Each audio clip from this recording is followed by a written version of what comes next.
아니, 잠깐만요. 저는 치료를 받으러 온 거지 고문당하러 온 게 아니라고요.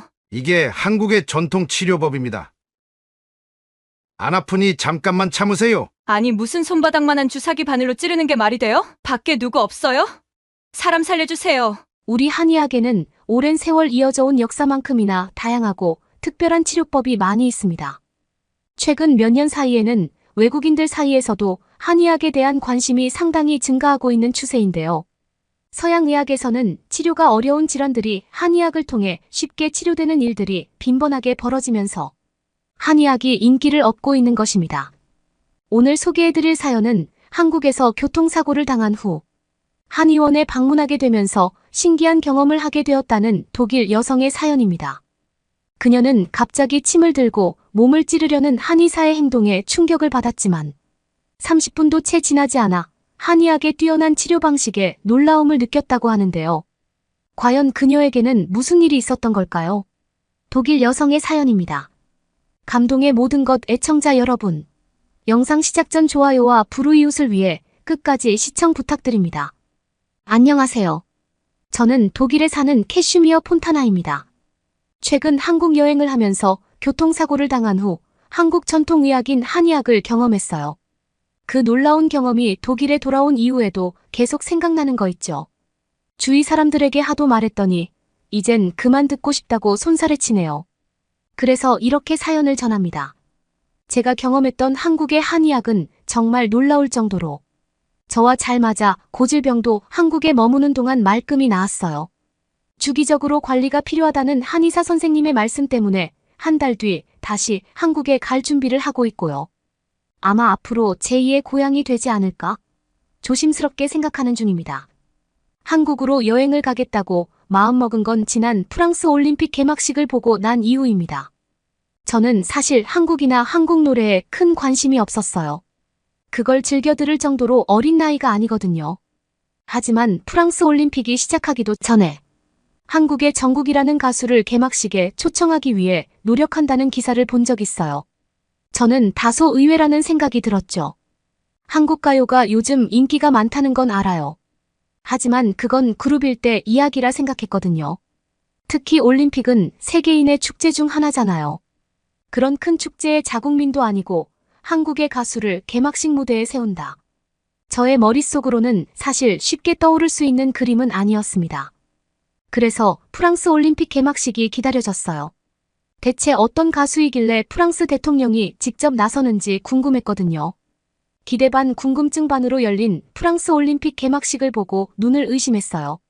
저는 마이클 잭슨을 상당히 좋아하는데 마치 마이클 잭슨이 다시 무대 위를 자유자재로 돌아다니는 것 같은 느낌을 받았거든요. 이런 가수가 존재했다는 것 자체만으로 반갑고 놀라웠어요. 그게 제가 한국에 관심을 두고 여행을 계획하게 된 계기랍니다. 한국은 생각보다 많은 발전을 하고 한국 가요 이외에도 드라마나 화장 등 다양한 분야에서 세계를 주도하고 있었어요. 대부분 독일인은 저를 비롯해 다른 나라에 큰 관심이 없는 경우가 많아요. 독일 내에도 10개가 넘는 주가 있으니 그럴지도 모르죠. 평생을 살아도 많은 주를 다 가보는 경우는 드물거든요. 주에서 주를 이동해도 다른 나라를 여행하는 것처럼 시간과 비용이 소모되니까요. 다른 나라까지 눈을 돌릴 수 없는 게 현실일 수 있죠. 저 역시도 그랬으니까요. 하지만 올림픽을 계기로 한국을 알게 되고 매력이 넘치는 한국의 모습에 푹 빠지게 되었습니다. 독일 도심처럼 높은 빌딩이 줄을 이루는 서울은 푸른 산이 곳곳에 보이면서 어디에서도 보지 못한 멋스러운 풍경을 자랑하거든요. 구경할 곳도 많고 한국어를 알지 못해 의사소통이 원활한 것도 아니었어요. 하지만 저는 한국을 방문하고 싶어서 다양하게 알아본 결과 여행 상품을 찾을 수 있었습니다. 일정 중 반 정도는 자유일정으로 제가 둘러보고 싶은 곳을 선택해 둘러볼 수 있었어요. 제가 딱 원하는 상품이란 걸 알 수 있었죠. 한국 여행을 계획하며 준비했던 것 중 하나가 바로 자동차 운전면허였어요. 한국은 대중교통이 잘 발달하여 있다는 걸 알고 있었습니다. 하지만 도심을 벗어나고 싶었던 저는 하루라는 시간 동안 효율적인 관광을 하고 싶었어요. 그 대안이 바로 운전면허였죠. 면허가 있다면 자동차를 대여할 수 있으니까요. 대중교통을 이용하는 것보다 훨씬 더 편하고 빠르게 여행이 가능하다고 생각했습니다. 준비 과정을 알아보다 저는 또 한 번 한국의 시스템에 놀라고 말았어요. 저는 독일 베를린에 사는데 제가 살고 있는 주의 면허를 한국에서 면허로 인정해줬습니다. 별도의 과정 없이 한국에 도착해 한국 운전면허를 신청하면 바로 발급받을 수 있었어요. 제가 사는 주 이외에도 독일 내 무려 16개가 넘는 주의 면허를 인정받을 수 있었죠. 저도 모르게 감탄사가 절로 나왔어요. 그 정도로 독일과 한국은 우호적 관계를 맺고 있다는 사실이 놀라웠거든요. 그만큼 한국이 발전된 나라라 가능할 거라는 생각이 들며 여행 전부터 기대감이 차올랐습니다. 그렇게 설레는 마음을 담아 한국행 비행기에 탑승했어요. 도착한 후 현지 가이드와 함께 여행하기로 결정했죠. 우선 한국의 주요 관광지를 탐방하고 음식이나 분위기를 익힌 후 운전을 해 이동하기로 마음먹었어요. 우선 서울에서 유명한 관광지를 돌아다녔어요. 경복궁이나 창덕궁을 비롯한 지하철을 타고 이동이 가능한 곳은 다 돌아다닌 것 같아요. 바쁜 일정이 끝나고 숙소에서 보내는 저녁 시간도 좋았어요. 게스트하우스에 머물렀는데 한옥이라는 한국 전통 가옥을 현대식으로 리모델링한 건물이었거든요. 독일에서 느끼지 못한 옛 전통이라는 분위기는 타임머신을 타고 시간을 거슬러 올라가는 것 같은 착각에 빠지게 했죠. 바쁜 한국의 일정은 어느덧 막바지에 접어들고 있었죠. 가이드와 함께 한 여행이 끝나고 자유여행 일정만 남았기 때문이에요. 그래서 저는 자동차를 렌트한 후 직접 운전해 이동하게 되었죠. 어디로 갈지 독일에서 알아온 몇 군데 중 저는 임진각에 있는 통일 전망대에 가기로 결정했어요. 한국 가이드에게 물었는데 가는 길이 복잡하지 않고 평일 낮에 이동하면 도로가 복잡하지 않아 한국 초행길인 제가 이동하기 적합하다고 추천해줬거든요. 정말 그랬어요. 고속도로 같은 길을 쭉 따라 이동했는데 막히지 않은 도로 덕분에 서울에서 출발한 지 1시간이 좀 넘어 목적지에 도착할 수 있었거든요. 한국의 중심 도시인 서울에서 1시간 조금 더 달렸을 뿐인데 국경에 다다른 사실이 놀라웠어요. 한국은 분단 국가인데 남한과 북한으로 나뉘어 있거든요. 제가 차를 끌고 갔던 곳은 남한에서 북한을 바라볼 수 있는 전망대였죠. 주변 풍경은 독일 시골과 크게 다르지 않았어요. 풀과 나무들이 즐비했고 높은 건물은 찾을 수 없었거든요. 바쁜 관광 일정 중 휴식하는 느낌을 받으며 한국이라는 곳은 구경할 데가 참 많다는 걸 알 수 있었습니다. 그렇게 통일 전망대를 구경하고 다시 서울로 돌아가기 위해 운전대를 잡았어요. 한국 가이드가 알려줬는데 3시 전에는 출발해야 막히는 걸 피할 수 있다고 전했습니다. 퇴근 시간과 맞물리면 오지도 가지도 못하는 꽉 막힌 도로에서 몇 시간 이상 머무를 수 있다며 저에게 경고했거든요. 그런 아찔한 상황을 피하고 싶었던 저는 조금 더 이른 시간에 출발했어요. 다행히 도로 위는 제가 통일 전망대를 구경 갈 때보다 차량이 늘었지만 한국 가이드가 경고했던 것처럼 꽉 막힌 상태는 아니었습니다. 잔잔한 음악을 들으며 머릿속으론 한국 시골의 풍경을 떠올리며 서울로 향하고 있었어요. 서울에 가까워질 무렵 빨간불로 바뀌는 신호등을 따라 정차선에 멈췄습니다. 그리고 이내 뒤에서 쿵 하는 소리가 들리며 차량이 부딪히는 반동을 따라 고개가 심하게 요동치며 핸들에 머리를 부딪혔어요.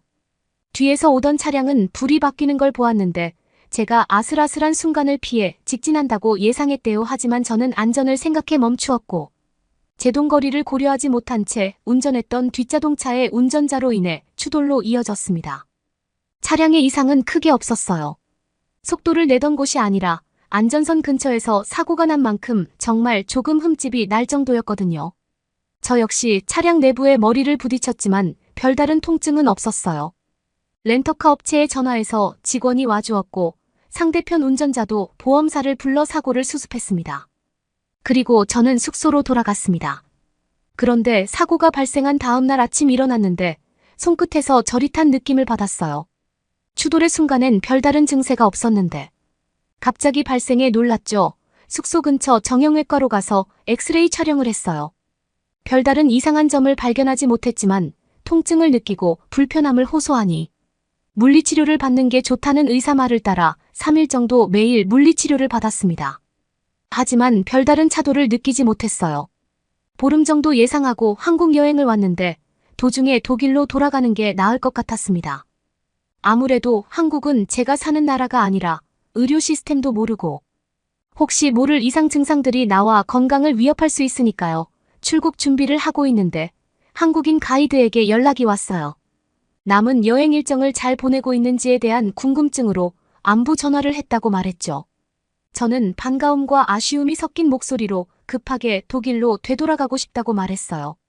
깜짝 놀란 한국인 가이드는 무슨 일이 생겼냐고 물어왔고, 저는 제가 겪었던 교통사고 순간에 대해 설명했습니다.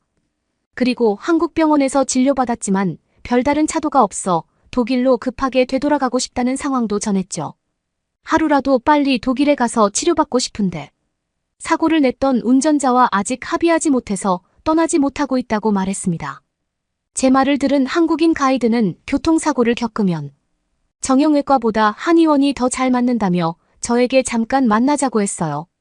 자신이 다니는 한의원이 있는데 한의사가 실력이 좋다는 말도 덧붙였죠. 저는 괜찮다고 말했지만 한국인 가이드는 완강했어요. 또 다른 경험을 한다. 생각하면 한 번은 가봐도 괜찮다며 저를 설득했죠. 생각해보면 맞는 말 같았어요. 체험이라고 생각하면 한국에만 있다는 한의원도 가볼 수 있었거든요. 그렇게 한국인 가이드를 만나 한의원에 도착했어요. 한의사는 약간의 영어를 할 수 있었지만 다행히 한국인 가이드 덕분에 저희 건강 상태를 더 자세히 설명할 수 있었죠. 한의사는 교통사고에만 집중하지 않았어요. 평소 저의 건강 상태나 그 순간 충격을 받았던 부위, 그리고 이후 어떤 대처를 했는지에 대해 상세하게 물어왔죠. 저는 사실 당혹스러웠어요. 불편해서 갔는데 그 부위에 대한 검사보다 전체적인 제 건강 상태를 확인한다는 느낌을 받았거든요. 그래서 속으로는 불쾌한 느낌도 받았습니다. 한국인 가이드가 잘한다는 소개로 함께 왔는데 왠지 모르게 속는다는 기분이 들었거든요. 왠지 여러 가지를 복합적으로 들먹이며 없던 병도 있다고 말할 것 같았어요. 그런 의심이 들었던 건 엑스레이 같은 정밀 검사를 시행하는 게 아니었거든요. 꽤 긴 질문에 시간이 끝나고 한의사가 한 일은 제 손목을 잡는 거였어요. 손목에서 맥박이 뛰는 걸 확인하더니 이내 무슨 문제가 있는지 알겠다며 컴퓨터에 저에 대한 사항을 적어 내려갔죠. 한의사 말은 그랬어요. 우선 교통사고 시 제 목뼈 주변의 근육이 놀라면서 신경을 누르고 있대요. 그래서 근육을 풀어주는 관리를 받아야 한다고 했죠. 덧붙여서 평소 컴퓨터 사용을 자주 하느냐고 물으시더니 목뼈 변형이 조금 일어난 것 같다며 교정도 필요하댔어요. 그리고 평소 제가 불편하다고 말했던 증상들은 제 몸 안에 죽은 핏덩어리가 있기 때문이래요. 잘 풀어지지 않아서 다양하게 영향을 끼칠 수 있다며 한약도 먹어야 한다 했죠. 전 무슨 말을 하는지 다 이해할 수 없었어요. 하지만 제 몸 안에 어떤 문제가 생겼다는 건 분명한 것 같았습니다. 그래서 우선 한의사가 하는 말을 믿기로 했어요. 한의원에는 저 말고도 상당히 많은 사람이 기다렸다 진료받았거든요. 꽤 실력이 있는 의사라는 생각에 저 역시 일단은 치료받는 게 좋다고 생각했습니다. 긴 진료가 끝나고 물리치료실에 들어갔어요. 그때만 해도 정형외과와 크게 다르지 않다고 생각했죠. 그런데 아니었습니다. 조금 전 제 진료를 보았던 한의사가 저에게 오더니 날카로운 바늘 같은 것으로 저를 찌르려고 했어요. 저는 깜짝 놀라 안 된다고 소리쳤어요. 그런데 한의사 선생님은 괜찮으니까 편안하게 있으라고 했죠. 그러더니 목을 비롯한 어깨 주위에 가늘고 긴 바늘 같은 걸 살짝 찔러 넣었어요. 한의학에서 침이라고 부르는 의료기구였는데 막혀있는 혈자리를 뚫어주고 긴장된 근육을 풀어주는 데 도움 준대요. 이걸 한국에서는 침을 맞는다고 하더라고요. 침을 맞을 때 크게 아픈 건 아닌데 온몸에 힘이 들어가며 긴장감이 생기는 건 어쩔 수 없었어요. 저는 속으로 생각했죠. 긴장을 풀어준다고 맞는 건데 오히려 긴장하고 있잖아 라고 말이에요. 그리고 추나요법도 받았어요. 한의사가 직접 손으로 제 목 주변을 밀고 당겼어요. 처음에 악하는 소리가 났는데 아픈 것보다 놀라움이 담긴 소리였죠. 별다르게 뭘 한 것 같지 않은데. 추나요법이 끝나고 전과 다르게 개운한 느낌을 받았어요. 그리고 손가락이 저렸던 느낌이 사라진 걸 느꼈죠. 물론 오래 가지 않았어요. 관리가 끝나고 저녁쯤 되니 다시 손끝이 저려왔거든요. 모든 과정이 끝나고 집으로 돌아갈 때 간호사가 내일 또 오라고 했던 말이 생각났어요. 그리곤 한편으론 기대감도 들었답니다. 정형외과에서 관리받을 땐 시원하다는 느낌은 그때뿐이고 일주일 관리받는 내내 손끝 저림은 계속되었어요. 물론 정도의 차이는 있지만 한의원에서 관리받고 나왔을 때처럼 아예 없는 건 아니었죠. 그래서 혹시 꾸준히 받으면 불편함이 사라질까 하는 기대감이 들기 시작했습니다. 그렇게 한국에 머무는 남은 기간 동안 매일 한의원에 출근 도장을 찍었어요. 가면 갈수록 손끝에 저려 느낌들이 점점 들지 않았죠. 처음엔 반나절도 못 갔는데 자주 관리를 받으니 하루 이틀도 불편함을 느낄 수 없었어요. 한의사는 관리받으며 평소 제자세 습관도 개선하는 게 좋다고 덧붙였습니다. 모니터를 너무 낮게 쳐다보거나 오랜 시간 움직임 없이 계속 앉아있으면 체형이 변할 수 있으니 자주 일어나 걸으라고요. 저는 지금 독일에 와 있지만 한국 한의사 선생님의 말을 실천 중입니다. 동료들에게도 일어나 움직일 시간이야 라고 말하고요. 그리고 정말 신기하게 제 몸 안에 죽은 핏덩어리가 없어졌는지 우울증이 있었는데 많이 나아졌어요. 저는 알 수 없는 처지는 기분이 들면서 꼭 땅으로 꺼질 것 같았거든요. 그런데 이젠 그런 느낌이 들지 않아요. 언제부터지 하고 생각해보면 한약을 먹기 시작한 이후 우울한 기분이 드는 시간이 점차 짧아지고 있다는 걸 알 수 있었습니다. 물론 사람마다 다 다를 거예요. 누군가는 한의원보다 정형외과가 더 맞을 수 있죠. 하지만 저에겐 체질을 고려한 한의학이 더 적합했던 것 같아요. 고질병이라 생각하고 30평생을 불편하게 살았던 부분들이 나아졌다는 게 신기하거든요.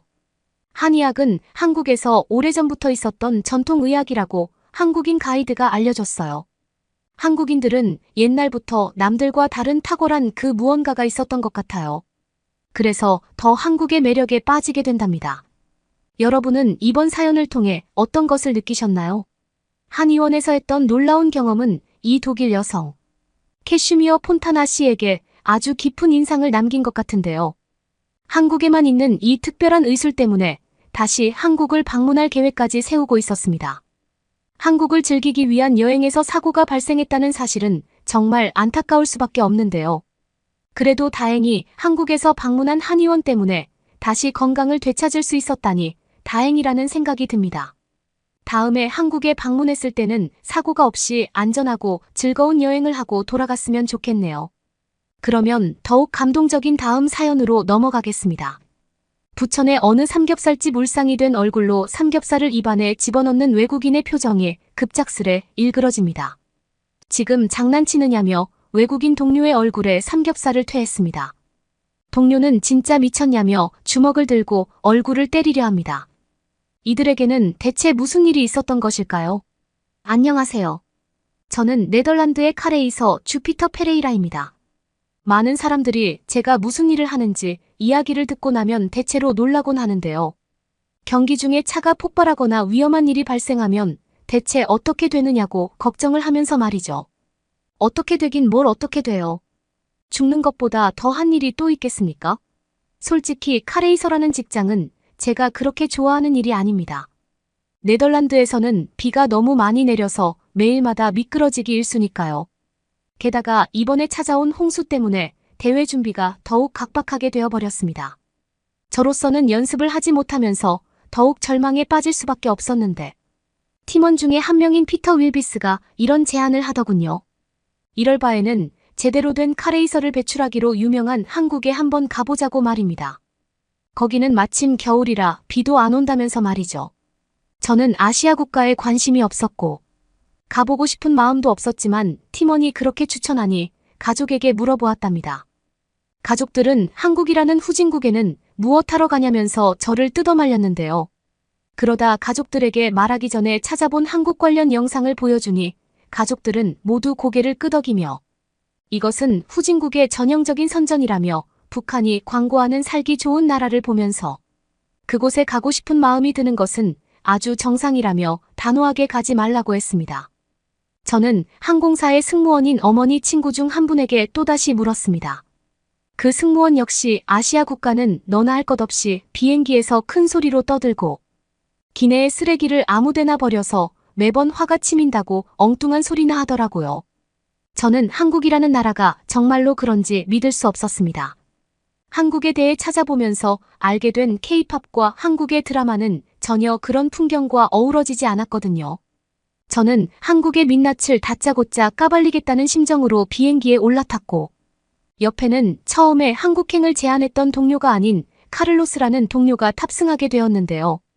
한국행을 제안했던 피터 윌비스가 원래 같이 동행하기로 했지만 집안 사정 때문에 어쩔 수 없이 네덜란드에 잔류해야 했기에 저는 혼자 가게 되었지만 카를로스라는 동료는 혼자 가면 재미없다면서 그림자처럼 따라왔습니다.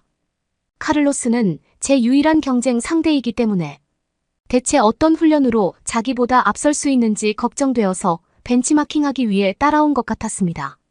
처음에 인천공항에 도착했을 때 카를로스는 미친 소처럼 갑자기 날뛰면서 흥분을 감추지 못했는데요. 자기는 분명히 한국이 후진국이라고 알고 있었는데 선진국인 네덜란드의 공항보다 무지막지하게 세련된 인천공항은 실로 믿기지 않는다면서 혀를 내두르고 있었습니다. 저 역시 카를로스처럼 미친 소마냥 날뛰고 싶었지만 우리 둘 다 그래 버리면 불법 약물을 했다고 오해를 받을 소지가 있어 침착하게 반응을 보였습니다. 그렇게 정상인처럼 언행을 보이면서 인천공항에 집중하다 보니 저의 내면에는 언젠가부터 한국에 대한 무지막지한 신뢰감이 생기기 시작했습니다. 카를로스는 너 역시 한국이 놀랍지 않냐고 계속 추궁했는데 저는 대단히 놀랐음에도 무표정하게 있다. 보니 계속해서 그런 반응을 보여줘야 될 것 같아 사실 기대 이하였다는 충격적인 발언을 하게 되었습니다. 카를로스는 저를 무시하고 이렇게 굉장하기 때문에 한국에서 카레이서가 그렇게나 배출되는 것이라며 인터넷까지 빠르니 우리는 당연히 느리게 보이면서 꼴찌할 수밖에 없다고 했습니다. 확실히 그의 말대로 한국의 인터넷 속도는 눈코 뜰 새 없이 빠른 속도였습니다. 저는 이런 나라에서 훈련한다면 충분히 독보적인 카레이서가 될 수 있다고 믿어 의심치 않았고 이윽고 한국을 향한 제 무한한 존경심을 카를로스에게 공개했던 장소는 다름 아닌 사전에 연습을 위해 양해를 구한 부천 경기장으로 향하는 지하철에서였습니다. 저는 너무도 놀란 나머지 고함을 지르면서 실수로 신발을 벗어버렸는데요. 주변에 있는 한국인들은 대체 무슨 소란인지 그리고 무슨 소동이 벌어졌는지 저를 바라보며 완전히 불법 약물에 취한 사람처럼 취급했습니다. 저는 지하철에서도 무료 와이파이가 제공되고 있다는 사실을 당최 믿을 수가 없었어요. 인천공항에서뿐만 아니라 극히 내적인 지하철에서까지 이처럼 알찬 속도를 제공하고 있으니 네덜란드 출신인 저로서는 감명을 받을 수밖에 없었답니다. 제 동료인 카를로스는 도대체 무슨 소란이냐며 저의 어깨를 붙잡고 굉장히 진동시켰고 실은 이곳에 도착했을 때부터 마음이 너무 쿵쿵대서 참을 수 없었다고 카를로스에게 실토했습니다. 그러니 왜 본심을 숨기고 있었냐며 사람은 솔직한 게 제일이라며 카를로스는 비실비실 웃었고 아무 생각 없이 지하철에 저희는 탑승했습니다. 저는 괜히 경쟁한답시고 혼자 마음을 끙끙 앓았던 것만 같은 기분에 스스로 부끄러워졌고 그렇게 저희는 부천에 있는 카레이서 연습장에 도착했는데 카를로스는 악다구니를 퍼붓듯이 저를 붙잡고 마구 움직였습니다. 저 역시 압정에 찔린 것처럼 소리 지르고야 말았는데요. 네덜란드에서 상륙한 저희 두 명을 위해 굉장히 고급진 레이싱카 2대가 세팅되어 있던 것이었습니다. 한 대 가격만 해도 좋기 수억 원이 넘는데도 이렇게 2대나 마련되어 있다는 것은 저희로서는 절대로 이해가 가지 않았고 한국의 후한 인심에 크게 감격해야 했습니다. 저희를 지도해주기 위해 나와 있던 카레이서 용수 씨는 저희의 놀란 표정을 보고는 뿌듯하다는 표정과 함께 말했습니다. 놀라지 마세요.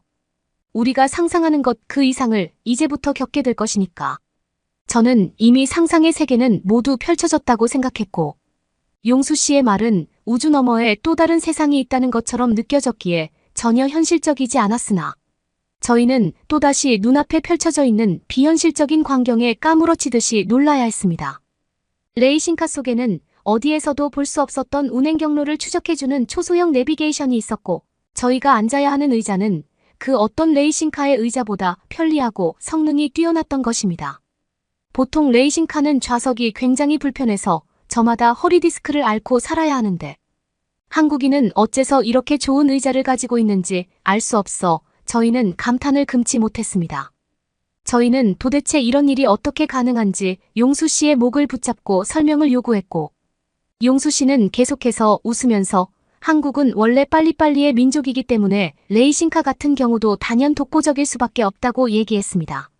네덜란드에서는 이런 식으로 카레이서들에게 커다란 투자를 계속하다간 하루도 안 되어 국고가 바닥나기에 저희는 한국인들의 뛰어난 안목과 투자 능력에 대해서 또다시 감탄해야 했고 하루 동안 원 없이 경기장을 질주할 수 있었습니다.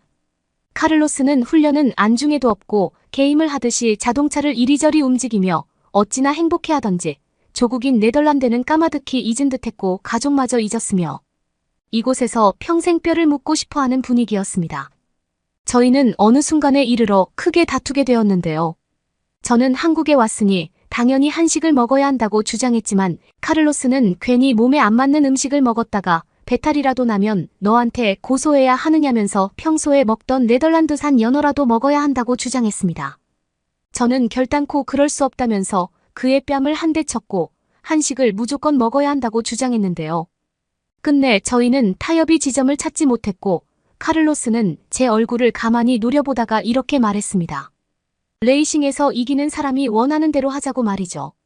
저는 이곳에 오면서 둘러봤던 삼겹살과 불고기 음식점을 돌이켜보면서 반드시 이겨야 한다는 사명감을 가지고 레이싱카에 앉았고 카를로스는 레이싱에서 지고 배탈까지 나게 된다면 큰일이라며 너에게 지는 일은 절대로 없다. 고 선언했는데 저는 어디 한번 할 수 있을 테면 해보라는 마음으로 경기를 시작했습니다. 저희는 원래 10바퀴는 돌아야 했지만 너무나도 배가 고팠기에 그냥 한 바퀴만 돌기로 했고 재빨리 시작한 경기는 금세 끝마쳐질 수 있었습니다. 카를로스는 중반까지 우세한 형국이었고 마지막 순간에 이르러서야 저는 삼겹살집에서 우연히 맡은 냄새를 떠올리며 급격히 무엇을 해야 하는지 강구할 수 있었어요. 그렇게 승리의 돌파구를 마련하여 카를로스를 이길 수 있었는데 제가 마지막에 사용했던 것은 한국식 내비게이션 활용에 관한 것이었습니다.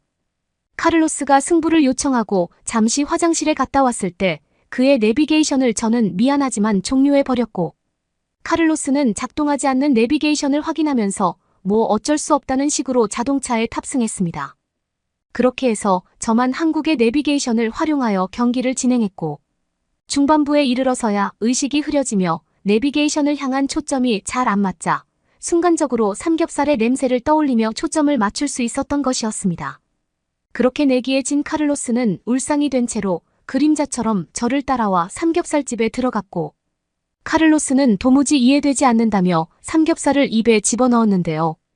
갑자기 그의 표정이 와르르 일그러지더니 어떻게 이럴 수 있냐면서 제 멱살을 쥐고 삼겹살을 토해냈습니다. 그러면서 저는 대체 무슨 일이냐고 물었고 카를로스는 어떻게 이렇게 맛있을 수 있냐는 말을 했기에 저는 뭐라고 말해야 할지 알 수 없어. 한참 뒤에서야 저는 그러니 내가 뭐라고 했어라고 충고했고 카를로스는 정말 놀라운 국가라면서 계속해서 삼겹살을 집어먹었고 자신이 뱉었던 바닥의 삼겹살까지 바라보다가 끝내 입속에 우겨 넣었습니다. 저는 카를로스가 삼겹살을 집어먹는 꼴을 보면서 너는 그래서 안 된다고 말했습니다.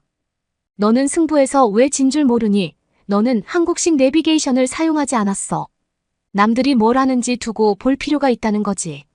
너와 남들이 무엇이 다른지 한번 비교해봐. 삼겹살을 먹는 한국인들과 너의 차이점이 무엇이겠어. 너는 소금이나 쌈장을 전혀 찍어 먹지 않고 있다고. 그것은 삼겹살에 대한 예의가 아니야. 카를로스는 고개를 끄덕이며 쌈장을 살짝 찍더니 이제 됐냐면서 자신의 입에 삼겹살을 집어넣었습니다. 카를로스는 급작스레 의자에서 일어섰고 갑자기 머리를 웅크렸고 I love Korea라고 외치는 것이 아니겠습니까? 그의 갑작스러운 행동에 네덜란드였으면 서로 동영상을 찍고 난리였겠지만 한국인들은 별로 대수롭지 않다는 듯 일상적으로 벌어지는 참사라는 듯 식사를 계속했고 저는 침착한 한국인의 모습에 오히려 풀죽어야 했습니다.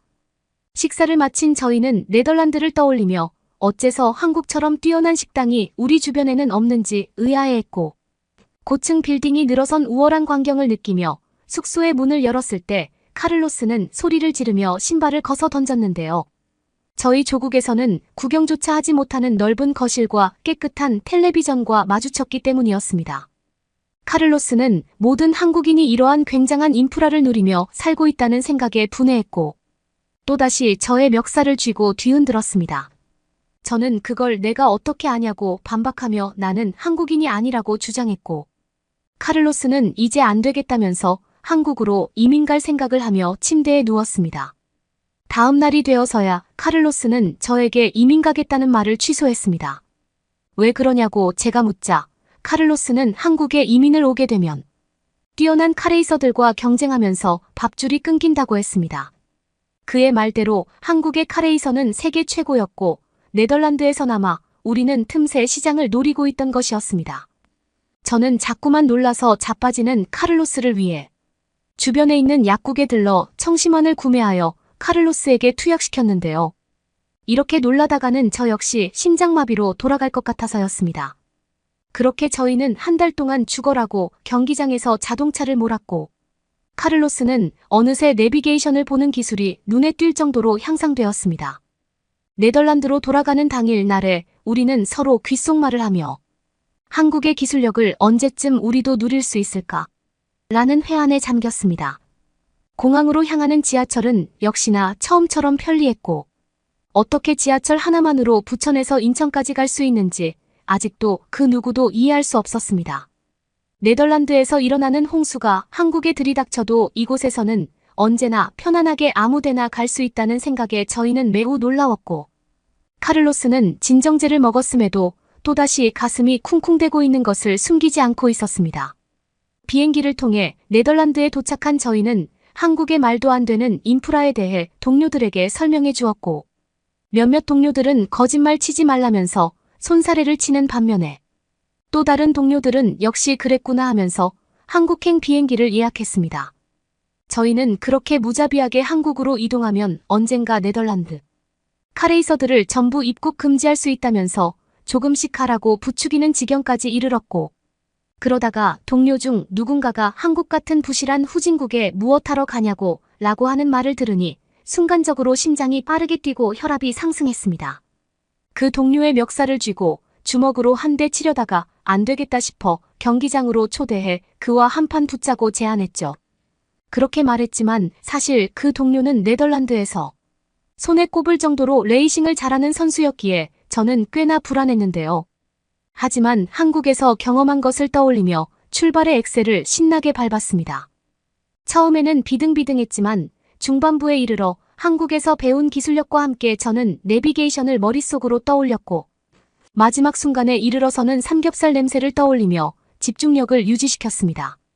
그렇게 저희는 승리를 쟁취했고 그제야 패배한 얼굴 앞에서 저는 바닥에 침을 뱉으며 너 같은 놈은 한국도 원하지 않는다며 참교육을 시켜주었습니다. 그는 패배한 사실에 너무도 분해서인지 갑자기 티셔츠를 찢었고 휴대폰을 두드리더니 이내 사라졌습니다. 한동안 네덜란드에서 그 동료가 어디에서도 보이지 않아 도대체 어디로 갔는지 다른 동료에게 추궁하니 아무래도 한국에 갔다는 소식이 정론이었습니다. 저는 공연히 한국의 위상을 전파해 주어 경쟁자의 수준만 끌어올려준 것 같은 기분에 꺼림칙해졌고 또다시 한국으로 갈 기회만을 기다리는 나날을 요새는 보내고 있답니다. 그러면 더욱 재미있는 다음 사연으로 넘어가겠습니다. 경주 곳곳을 돌아다니고 있는 외국인들 뭔가 자꾸 따라다니고 있는 심상치 않은 낌새를 느낀 외국인들이 뒤를 돌아보자 외국인 쪽으로 다가드는 웬 자동차가 하나 있습니다. 기어코 외국인들을 쳐버리고야 말겠다는 초고속의 기세에 외국인들은 일제히 소스라치게 놀라는데요. 과연 이 외국인들은 어떻게 되었을까요? 안녕하세요. 저는 이탈리아의 역사보존협회에서 문화유산에 대한 자문을 받는 역할을 하고 있는 역사 전문가 체르니 테르난데스입니다. 저희 협회는 전통 있는 이탈리아의 건축물을 보존하고 복원시키는 기술력을 발전시켜 이탈리아에 있는 수많은 문화유산이 세월의 흐름에도 침식되지 않고 원활하게 지켜지는 것을 목표로 삼고 끊임없이 노력하던 와중에 한국의 경주가 가진 기술력과 문화유산을 복원시키는 특출난 전략을 알게 되면서 새로운 시각을 제공받았는데요. 확실히 저희는 최근까지만 해도 이탈리아에 있는 곳에 건축물을 복원시키는데 꽤나 큰 어려움을 겪고 있었습니다. 왜냐하면 대부분의 건축물들이 오랜 시간 방치되면서 본래 형태에서 더 이상 알아볼 수 없는 모습으로 일그러지는 경우가 많아 어떻게 복원시켜야 하는지 매번 골치가 아팠던 것이었죠. 하지만 한국의 경주에서는 형태를 잃어버린 고대 건축물이라고 해도 현대적인 기술력으로 원상태로 복원시키곤 했으니 저희로서는 한국의 기술력이 꿈만 같았기 때문에 벤치마킹을 하지 않으면 이상했던 것이었죠. 하지만 협회를 통솔하는 고위 공무원이나 기업가, 사장님들은 후진국인 한국에서 도대체 무엇을 배우고 올 수 있겠냐며 그곳으로 향하는 출장을 한사코 말렸고, 차라리 다른 아시아 국가나 가까운 이집트에 방문하여 배우라는 소리를 해댔습니다. 하지만 저희는 한국이 가진 기술력이 선진국 중에 선진국이라는 것을 알고 있었고, 어느 나라에서도 뒤지지 않는 막강한 기술 체계를 가지고 있는 것을 간접적으로 목격했으니 한국을 대체할 국가는 아예 없다고 해도 과언이 아니었기에 그럴 순 없다고 말했지만, 기업과 사장은 그래도 한국은 안 된다며 진시황릉이나 만리장성을 가진 중국이나 가라고 얘기했는데요. 저희는 중국이라면 혹시 사기꾼들의 나라가 아니냐고 반문했습니다. 예전에 저희는 중국을 방문하면서 마구잡이로 바가지를 씌우는 중국인들의 속셈에 휘말리다가 결국에 여권을 잃어버린 적이 있었거든요. 특히나 중국은 위생까지 불결하여 병에 걸리지 않고 깨끗하게 돌아오게 된다면 굉장한 이득이라고 하기도 했습니다. 중국 같은 곳이 고대 건축물을 복원시키는 기술을 학습하거나 보유하고 있을 리 없었기에 저희는 중국행을 격렬하게 반대했습니다. 또한 저희는 한국이 복원시킨 최근 경주의 건축물을 얘기하면서 전통적인 미학을 유지하며 현대 기술을 접목시킨 어느 나라에서도 보기 힘든 복원 기술을 배우려면 우리는 경주에 가야 한다고 얘기했습니다. 경주의 기술력은 우리 이탈리아의 문화유산을 제대로 복원시키는데 큰 영감을 줄 수 있다고 덧붙였죠. 게다가 한국과 같은 독창적인 건축물을 복원시키는 능력은 존중받아야 마땅한 놀라운 기술력이라고 칭찬했습니다.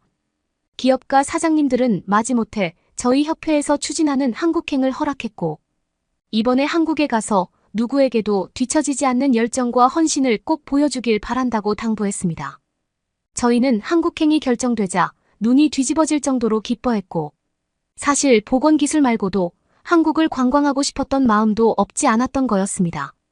뒤늦게 저희에게 승인 명령을 내린 기업가 사장님은 세계 유일의 분단 국가에 가서 죽지 않고 돌아오길 바란다고 비아냥거렸습니다. 하지만 저희는 예전에 한국에 대해 조사하면서 세계에서 가장 안전한 국가이기 때문에 비록 휴전국이라고 해도 아무런 걱정 없이 돌아올 수 있다고 했습니다. 게다가 한국의 치안은 세계에서 둘째가라면 서러울 정도로 위상이 드높기 때문에 그럴 일은 절대 없을 거라고 얘기하기도 했죠. 저희는 한국 여행을 하기에 앞서 한국에 있는 문화유산 전문가에게 자문을 구했고, 이탈리아에 있는 노쇠한 저희들을 일깨워주는 새로운 시각을 위한 기회를 좀 마련해 달라고 부탁했습니다. 한국인 전문가는 수월하게 동의했고, 일단 한국에 오면 그때부터 자세하게 알려준다 고 얘기했습니다. 그렇게 시간이 흘러 마침내 한국행 비행기에 저희는 탑승했고 인천공항에 착륙했는데요. 처음으로 마주한 인천공항은 여러모로 새 것 같았고, 밖으로 나 있는 도로와 도보도 흠잡을 데 없이 깨끗했습니다. 또한 도로 표지판이나 노면 역시 빛바랜 곳이 전혀 없이 깔끔한 형태를 자랑하고 있었기에 저희는 이탈리아인으로서 너무나도 훌륭한 보존 방식을 한국이 어떻게 가지고 있을 수 있는지 생각하면서 열심히 답답해해야 했답니다. 어디를 둘러봐도 한국은 마치 방부제를 머금은 듯이 모든 것이 깨끗했고 갓 태어난 것처럼 아픈 곳이 안 보였습니다. 게다가 보도와 자전거 도로가 완벽하게 구분되어 있는 것은 굉장히 인상 깊은 시스템이었고, 먼지 쌓인 곳이 하나도 없는 가드레일마저 저희를 놀랍게 했습니다. 오래된 구조물 천지인 이탈리아에 있는 사람들 대부분은 멀리 있는 이곳 한국을 후진국으로 취급하고 있었지만, 이렇게 직접적으로 경험해 본다면 그 누구도 더 이상 한국을 무시할 수 없을 것이 자명했습니다. 제 옆에 있는 동료 중 한 명은 어렸을 적부터 경제적으로 풍족하게 살아왔음에도 불구하고 이와 같은 한국의 전경을 마주하고 나니 기절할 듯이 좋아했고, 돈이 없는 취약계층마저 이처럼 훌륭한 인프라를 누릴 수 있다는 것은 모세의 기적과 같다고 얘기했습니다. 저희는 이탈리아에 있는 협회에 한국에 잘 도착했다고 보고한 뒤에 죽지 않고 잘 도착했냐는 비아냥거리는 소리를 또 들어야 했는데요. 저희는 더 이상 연락하고 싶지 않아 휴대폰을 꺼놓았습니다. 그렇게 저희는 한국인 전문가와 만날 수 있었고, 누추한 한국에 와주어서 정말 감사하다는 소리를 듣고, 저희는 오히려 쓰러지기 직전인 이탈리아를 구출하기 위해 여기까지 친히 초대해주고 마중 나와주어 정말로 고맙다고 했습니다. 그렇게 도착한 곳은 최근에 복구된 전통가옥인 한옥이 있는 경주였는데요. 저희는 처음 보는 건축물의 모양새에 너무나도 신기해하면서 빠르게 들어가 주변을 둘러보고 싶었답니다. 하지만 한국인 전문가께서는 역사적으로 중요한 건축물이기 때문에 보존을 위해 들어가는 것을 금지하셨기에 저희는 실망감을 감추지 못했답니다. 생각해보면 저희는 전문가로서 들어가면 안 된다는 걸 알고 있음에도 불구하고 너무나도 휘황찬란한 건축물에 의해 전문가로서 지켜야 하는 본분을 깡그리 무시해버렸던 것이었습니다. 저희는 방금의 행태가 너무나 부끄러워 한국인 전문가와 눈을 마주치기 어려워했고 우리의 전문성을 의심하는 한국인을 마주칠 수 없었답니다.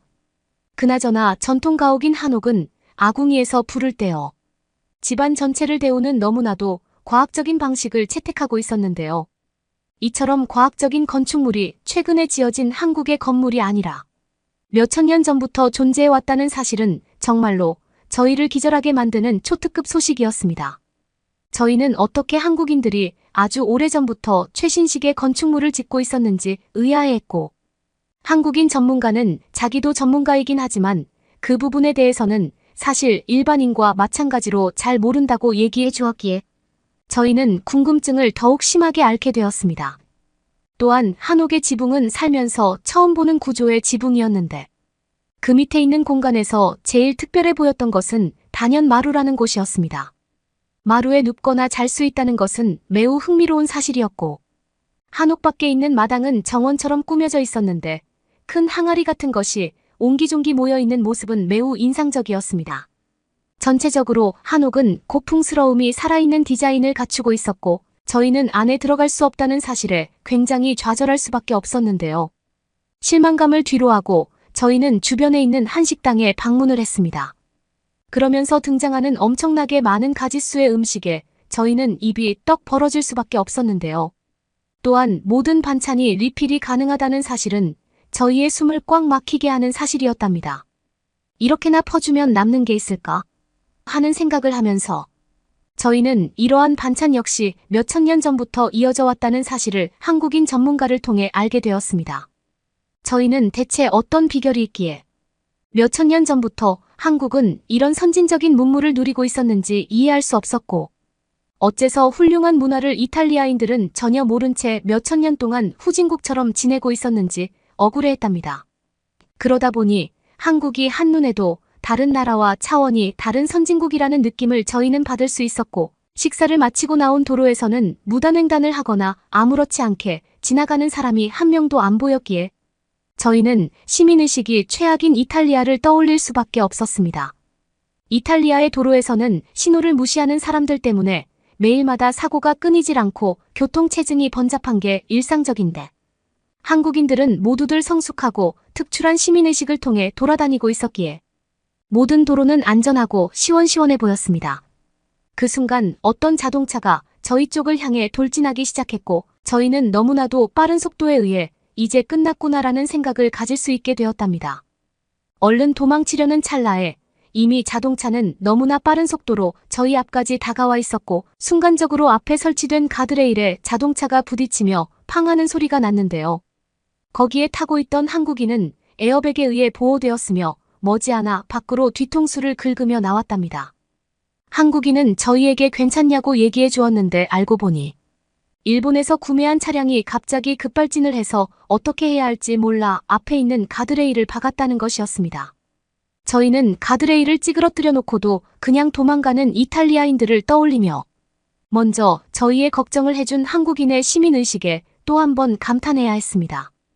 저희들은 괜찮다고 얘기해주기에 급급했고 혹시나 뼈가 부러지지 않았는지 저희가 말했지만 자신은 아무렇지 않다고 얘기하며 갑자기 한국인은 바닥에 기절하는 게 아니겠습니까? 저희는 구급차를 불렀고 10분도 채 지나지 않아 다가오는 구급대원을 보면서 저희는 또다시 놀라야 했답니다. 이곳은 문화유산이 복원되는 장소이니만큼 굉장히 외진 곳이었는데도 불구하고 1시간 넘게 기다려야 할 것이 분명하다고 생각했는데도 10분도 안 되어 구급차가 도착한 것이었죠. 저희는 운전자를 신속 정확히 운반시키는 구급대원을 보면서 그들의 우람한 풍채를 느끼며 진정 동양국가에 온 것인지 아닌지 한 차례 의심을 했답니다. 저희는 누구보다도 책임감이 강한 한국인의 국민성을 직접적으로 목격하고 나니 감탄을 금치 않을 수 없었고, 이어서 한국인 전문가가 얘기하는 찌그러진 가드레일은 내일쯤이면 고쳐질 수 있다는 말에 저희는 100년이 지나든 1000년이 지나든 무너지지만 않으면 전혀 보수하지 않는 이탈리아를 떠올렸습니다. 그러면서 어떻게 하루 만에 가드레일을 보수할 수 있는 것인지 한국인에게 물었더니, 한국에는 빨리빨리 문화라는 게 있어서 찌그러지거나 보수되어야 하는 부분이 있으면 그 누구도 참을 수 없어 바로바로 고쳐버린다는 믿지 못할 얘기를 해주었습니다. 저희는 이러한 선진적인 체계를 갖추고 있으니 문화유산을 복원하는 기술력도 누구도 넘볼 수 없는 수준을 구축하고 있는 것이라고 하며 한국인 전문가가 얘기해주는 건축물 복원 방식에 대해 경청했답니다. 이윽고 바라보게 된 복원된 건축물들은 굉장히 특색이 있는 개성적인 건축물인데도 불구하고 저마다 독창적인 방식이 훼손되지 않은 채 복구되어 있어 저희는 또다시 놀랄 수밖에 없었답니다. 저희는 어쩌다가 이처럼 뛰어난 복원력을 한국이 갖추게 되었는지 전문가에게 물어보았고, 과학기술이 발전되어 있다 보니 자연스럽게 부차적인 것도 발달할 수밖에 없다는 한국인의 말을 듣고 저희는 끔찍하게 놀라면서 저희와 다르게 평온한 마음을 가지고 있는 한국인 전문가를 보며 각박한 이탈리아를 떠올렸습니다. 복원 기술에 대해 수많은 학습을 끝낸 저희는 어느새 서울로 이동하여 한강을 보며 커피도 마시고 음식도 먹었습니다. 채식주의자인 동료는 저희가 먹고 있는 치킨과 맥주를 가만히 훔쳐보기만 했고, 저희는 그렇게 맛있지 않다면서 저의 동료를 달래주었지만 솔직히 입안에서 녹는 치킨과 보글거리는 맥주의 거품에 기쁨이 전혀 없다고 얘기하면서 맛없다고 말하는 것은 양심을 팔아먹는 지름길로 향하는 느낌이 물씬 드는 것이었습니다. 저희가 다시 놀라게 되었던 장소는 한국의 가로등을 바라보는 시점에 있었는데요. 늦은 시각임에도 불구하고 저러한 가로등이 있는 경우는 이탈리아에서 발달된 도심이 아니면 거의 없었기에 이렇게 늦은 시각임에도 주위를 밝히는 가로등을 보면 이탈리아인으로서 놀랄 수밖에 없는 것이었습니다. 저희는 화려한 야경에 뒤덮여 있는 경복궁의 자태를 끝끝내 확인할 수 있었고, 도심 한복판에서 이처럼 복잡하고 아름다운 건축물이 떡하니 우뚝 서 있다는 것은 매우 신기한 일이었습니다. 이탈리아에도 문화재가 많이 있지만 외곽 지역에 설치되어 있어 도로의 관리조차 쉽지 않아 구경하러 가는 것부터가 어렵고 내부의 분위기는 더러운 것이 당연한 것인데, 한국에서는 어째선지 누구나 아름다운 문화유산을 도심 지역 한복판에서 관광할 수 있었습니다. 저희는 진정 선진국에 방문해 있다는 것을 직감할 수 있었으며 무언가에 홀린 듯이 경복궁으로 향했는데요. 그 안에는 안전장치와 소화시설이 빼곡하게 설치되어 있었고 전혀 미관을 해치지 않고 있으면서 사용 방법에 대하여 역시 세세하게 적혀 있었기에 한국은 보이는 것에만 충실할 뿐 아니라 속으로도 알찬 선진국이라는 생각에 이탈리아인으로서 저희는 감동을 받아야 했고, 문화재 보존하는 직업을 가진 저희는 존경하는 눈빛을 보내야 했습니다. 이탈리아에도 이러한 한국의 시스템을 적용할 수 있다면 수많은 인명피해를 줄일 수 있겠다는 생각과 함께 동료에게 이것 좀 메모해 두라고 얘기했습니다. 왜냐하면 저희는 손에 들려있는 한식을 먹는데 집중해야 했고, 채식주의자인 동료는 전혀 먹을 것을 들고 있지 않았기 때문이었어요. 그러나 동료는 너무나 볼 게 많은 한국 때문에 그럴 시간이 없다고 얘기했고, 저희는 갑자기 이런 생각이 들었습니다. 한국에 괜히 왔다는 생각이었습니다. 이러한 특출난 서비스를 전혀 몰랐다면 이탈리아에서 행복하게 살았을 텐데, 갑자기 한국을 알게 되었으니 이탈리아를 개선시키든가 아예 버리고 한국으로 떠나든가 라는 이지선다의 불편한 선택지를 직면하게 된 것이었습니다. 그러다가 저희는 빠른 시일 내로 이탈리아를 떠나 한국에 이민 와야겠다는 생각을 할 수 있었고, 그렇게 도착한 숙소에서 저희는 그제야 한숨을 돌릴 수 있었습니다. 더 이상 한국과 이탈리아를 비교하지 않을 수 있기 때문이었습니다. 심적인 여유를 가지게 된 저희는 채식주의자 동료가 아직도 밥을 먹지 못했다는 사실을 그제야 깨달았고, 벌써 2시간이 지났지만 너무나 늦은 시각이라 모든 식당에 문이 닫혀 있다는 것은 불보듯 뻔한 사실이었습니다.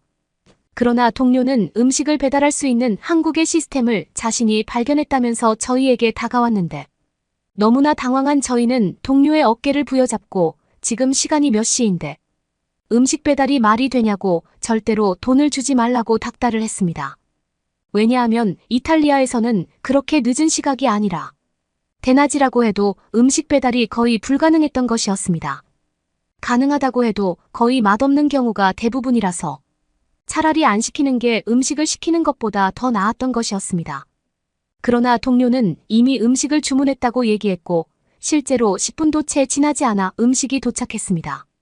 동료는 한국의 라면이라는 음식을 씹으면서 기분 좋은 표정을 보여주었고 전례 없는 해맑은 표정에 너도 나도 황당해하며 라면을 바라보다 한 움큼 집어먹은 저희는 이렇게 맛있는 음식은 세상에서 처음 먹어본다며 저마다 칭찬을 아끼지 않았습니다.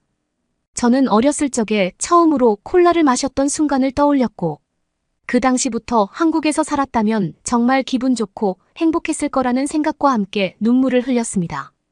그렇게 저희는 이탈리아에서는 절대로 느낄 수 없는 풍족한 감정이 만연한 한국을 보면서 이곳으로 하루빨리 이민 오고 싶다는 마음을 자연스레 가지게 되었답니다. 한국은 모든 것이 빠른 속도로 복구되고 있음에도 무엇 하나 소홀히 관리하지 않고 정비하고 있었기에 저희는 무책임한 이탈리아가 부끄러워졌고 어째서 이런 시스템이 가능한지 의문을 가질 수밖에 없었습니다. 일주일이 넘도록 한국에서 지내면서 저희는 이탈리아가 가지지 못하는 수많은 빼어난 기술력과 더불어 한국이 가진 특출한 시민의식을 지켜보며 이탈리아가 가지지 못한 노하우까지 섭렵하게 되었지만 후진국인 이탈리아가 이 모든 것을 제대로 흡수하기까지 얼마나 걸릴지 이해할 수 없었습니다. 이익과 신뢰만 추구하는 저희 이탈리아를 떠올리며 한국을 따라잡기란 몇천 년이 지나도 불가능하다는 생각을 가지게 되면서 하루빨리 한국에 이민을 와서 지긋지긋한 이탈리아를 떠나야겠다는 생각을 가지게 되었답니다. 여러분은 어떻게 보셨나요? 응원과 격려의 한마디씩을 댓글로 남겨주시기 바랍니다. 사연자분들에게 전달해드리겠습니다. 실제 사연 제보를 받고 있습니다. 채택되신 분께는 작은 선물도 보내드리고 있습니다. 저희의 사연이 여러분의 하루에 작은 힘이 될 수 있었으면 좋겠습니다. 감동적인 사연을 주변 분들과 이야기 나눠보세요. 더욱더 좋은 영상으로 다시 찾아뵙겠습니다.